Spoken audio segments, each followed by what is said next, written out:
नमस्कार. मंगेश पाडगावकरजी मराठीतील अतिशय दर्जेदार उत्तम साहित्यिक कवी. यांच्या कविता अतिशय गाजलेल्या आहेत.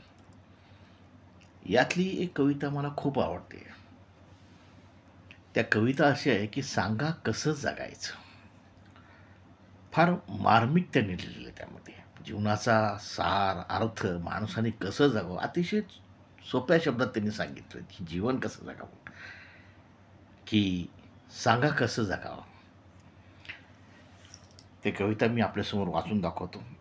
आशा करतो आपल्याला ती कविता पसंत येईल. या नव्या पिढीलाही ते कवितेची ओळख होईल म्हणून हा प्रयत्न, छोटासा माझा प्रयत्न आहे. नव्या पिढीलाही दर्जेदार मराठी साहित्य आपलं समजावं. कालच म्हणजे 1-2 दिवसापूर्वी मराठी भाषेला राज्यभाषा ही केंद्र सरकारने जाहीर केली.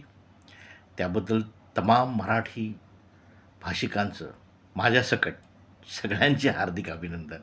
खूप छान असा निर्णय. राजभाषा ही मराठी झालेली आहे. तर त्या राजभाषेतलीच मराठीतील एक छानशी कविता, सांगा कसं जगायचं. सांगा कसं जगायचं, सांगा कसं जगायचं, कणत कणत की गाणं म्हणत. सांगा कसं जगायचं, कणत कणत की गाणं म्हणत, तुम्ही ठरवायचं. लेखक कवीनी आपल्यावर ठरवलं, तुम्ही ठरवायचं.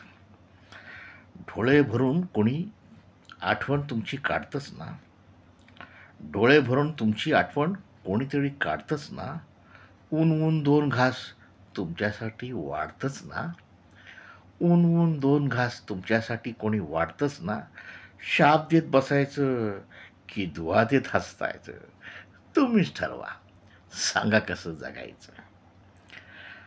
काळ्या कुठ्ठ काळोखात, काळ्या कुट्ट काळोखात जेव्हा काही दिसत नसतं, काळ्या खुट्ट काळोखात जेव्हा काही दिसत नसतं, तुमच्यासाठी कोणीतरी दिवा घेऊन उभं असतंच.